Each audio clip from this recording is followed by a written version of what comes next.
Movie అంతా కూడా కొంచెం బోరింగ్ ఫీల్ అయితే మనకు కంపల్సరీగా ఇస్తుందండి. గైస్, రీసెంట్గా మన శివకార్తికేయన్ గారు లీడ్గా వచ్చిన మదరాసి అనే మూవీ అయితే అక్టోబర్ 1 నుంచి అంటే రేపటి నుంచి అమెజాన్ ప్రైమ్ వీడియోలో స్ట్రీమ్ అవబోతుందండి. అయితే నేను ఆ మూవీని థియేటర్స్ లో రిలీజ్ అయినప్పుడే చూసేయడం అయితే జరిగింది. సో ఈ వీడియోలో మనం ఏంటంటే గైస్, అసలు ఆ మూవీ ఎలా ఉంది ఏంటి అనేది డిస్కస్ చేద్దాం, ఓకేనా?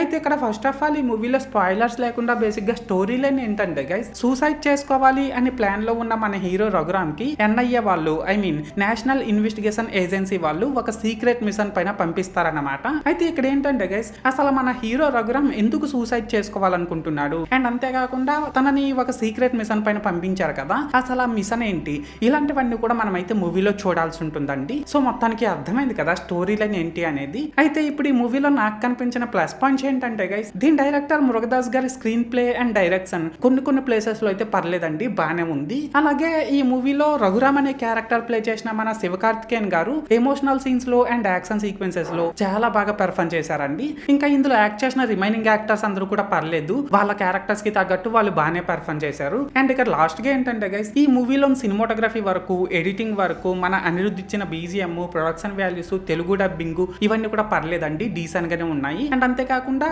ఈ మూవీలో ఎలాంటి అడల్ట్ కంటెంట్ లేదు కాబట్టి దీన్ని మీరు ఫ్యామిలీతో చూస్తాం అనుకుంటే చూసేయొచ్చు అనమాట. సో మొత్తానికి ప్లస్ పాయింట్స్ విషయానికి వచ్చినట్లయితే ఇదన్నమాట మ్యాటర్. అండ్ ఇప్పుడు ఈ మూవీలో నాకు కనిపించిన మైనస్ పాయింట్స్ ఏంటంటే గైస్, దీని డైరెక్టర్ మురుగదాస్ గారు ఎంచుకున్న కాన్సెప్ట్ అయితే రొటీన్ కాన్సెప్ట్ అండి. సో దానివల్ల ఏంటంటే మూవీ అంతా కూడా కొంచెం ప్రిడిక్టబుల్ గా రన్ అవుతుంది. అలాగే ఈ మూవీ సెకండ్ హాఫ్ లో కొన్ని సీన్స్ ని ఫోర్స్డ్ గా పెట్టారేమో అని అయితే నాకు అనిపించిందండి. అండ్ అంతేకాకుండా ఈ మూవీలో విలన్ యొక్క క్యారెక్టరైజేషన్ ని ఇంకాస్త బెటర్ గా డిజైన్ చేసుకొని తన క్యారెక్టర్ ని ఇంకాస్త బాగా ఎలివేట్ చేసి ఉంటే బాగుండేదేమో అని అయితే నాకు అనిపించిందండి. అండ్ ఇక్కడ మెయిన్ గా ఏంటంటే గైస్, ఈ మూవీలోని స్టోరీ రొటీన్ స్టోరీ అవడంతో పాటు యాక్షన్ సీక్వెన్స్ అంటే ఫుల్ గా పెట్టడం వల్ల మూవీ అంతా కూడా కొంచెం బోరింగ్ ఫీల్ అయితే మనకు కంపల్సరీగా ఇస్తుందండి. అండ్ ఇక్కడ లాస్ట్ గా ఏంటంటే, ఈ మూవీకి మదరాసి అనే టైటిల్ ఎందుకు పెట్టారో గానీ ఇందులోని స్టోరీకి ఆ టైటిల్ కి అస్సలు సంబంధం లేదన్నమాట. సో మొత్తానికి మైనస్ పాయింట్స్ విషయానికి వచ్చినట్లయితే ఇదన్నమాట మ్యాటర్. అయితే ఇక్కడ ఓవరాల్ గా ఏంటంటే గైస్, ఈ మదరాసి మూవీ బాగుందా బాగాలేదనేసి అంటే మూవీ అయితే పర్లేదండి, జస్ట్ టైం పాస్ కోసం ఒకసారి అయితే చూసేయచ్చు. ఎస్పెషల్లీ మన మురుగదాస్ గారి నుంచి తుపాకీ లాంటి మూవీని ఎక్స్పెక్ట్ చేసే వాళ్ళకైతే ఈ మూవీ పెద్దగా ఇంప్రెస్ చేయదన్నమాట.